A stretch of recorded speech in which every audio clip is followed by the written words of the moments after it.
Hey Casey, okay, let's take a look at your poses here.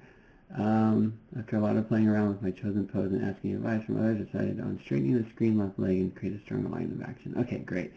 So, yeah, good poses overall. Like I think what you're getting here with your thumbnails is nice and loose, and you're thinking about the line of action. Obviously, I'm seeing that in your sketches, like through here. The main note I have, like I really like that you're with this pose, or these two poses here, that you're trying to redraw the same pose. And I'd say that's what you should do with the one that you picked, is just like take that and do another page of just that pose. And you know, it doesn't have to be 10 other poses of that, but I mean at least 3 or 4. Just until you feel comfortable with that pose and redrawing it, and that's something that you can keep working on, that line of action and all those things that make up the pose on paper, and do that before you start going into Maya and going into the rig and working with that. Now a lot of that is like you're just getting into that mode, and it's okay to kind of stray from your source material once you get that thumbnail down, but you're getting yourself into that mindset of, okay, this is the pose I'm working with. So let me draw it again, let me try different angles here, let me just explore it a little bit more. And then when you go into Maya, do the same thing, like get that pose down, and of course it's obvious that's what you're doing, just from your note, like you're playing around with it a lot, and that's okay, but well, that's actually a very good thing. But it helps a lot when you do that on paper as well before going into the next step. So that's my only note with that and with your sketchbook. Like otherwise, I think everything is looking really good. I would actually suggest you could loosen up a little bit more and think about, like, your drawings are nice, but it's less about nice drawings and more about just like getting that idea down on paper and just like really going with stick figures. Like that's what I do if I'm going to do a pose. Like I just try to get that line of action, and I don't worry about like how it's going to how the drawing's going to look. Like I don't care about that.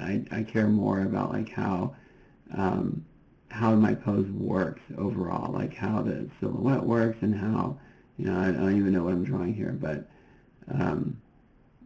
you know, if I did that, then I'd say, okay, like let's try that again in a different line and explore it maybe from a different angle, and just like keep doing that. But stick figures are the way to go, just because it creates a sense of looseness, and it just makes you think about, okay, let's get that gesture down, and let's think about what's important about this pose, and less about like getting that drawing to be super nice or whatever. So, but I mean, that said, if you're getting these drawings out pretty quickly, it's kind of like on that line of like it's not too polished, and that's okay. It's just like I think you could get a little bit scratchier with these drawings, and that's fine as long as you're getting them out quickly.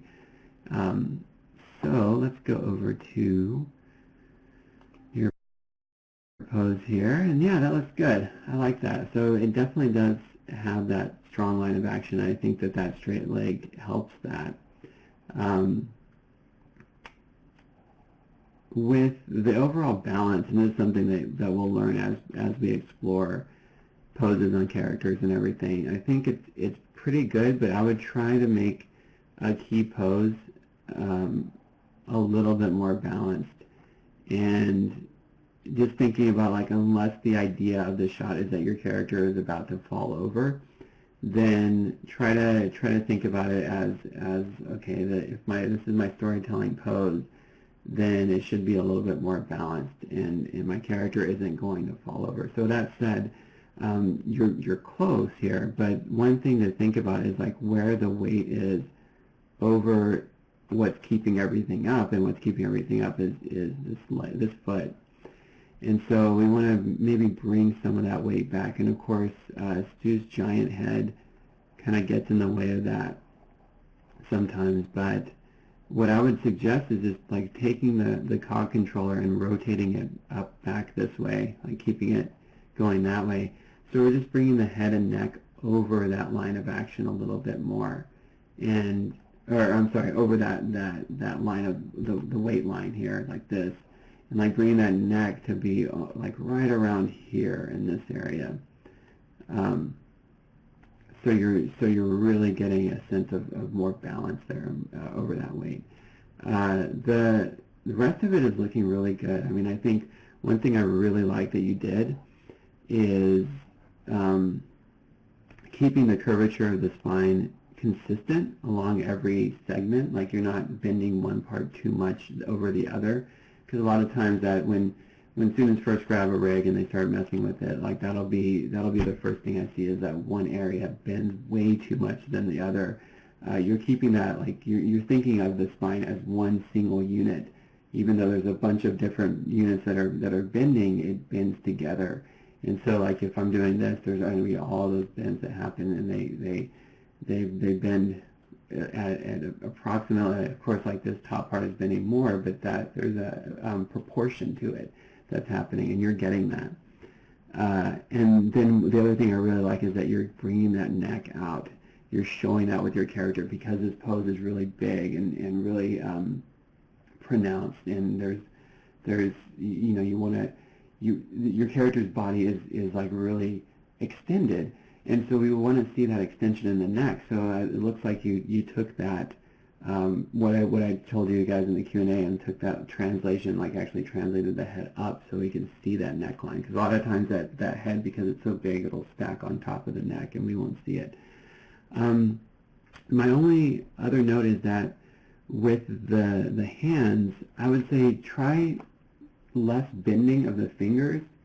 If you do that, like that feels pretty uncomfortable, and it's not something that you see a lot. Like if you're doing this sort of gesture, then the bend happens more along the wrist than it does along the fingers. And of course, like you can extend that and make it a little bit more pronounced. But I would watch out from doing that too much. I think that you can get just as much out of this pose, and in fact even more, if you keep the fingers less bent backwards and more like what a natural hand pose would do. I said this in Brandy's critique, that if I have some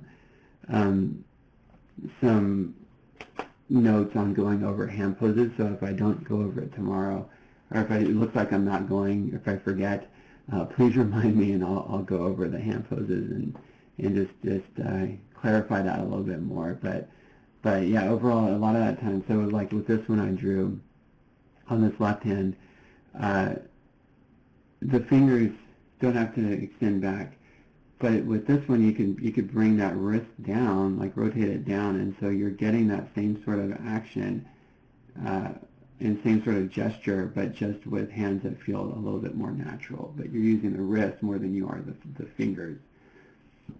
Okay, so yeah, overall looks really good. You did a great job on this, and going from your original vision. The only thing I would say is just work on your thumbnails a little bit.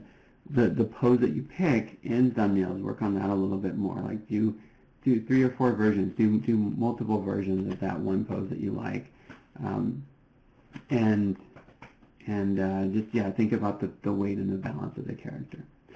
But that's it. All right, Casey, let me know if you have any questions. Thanks.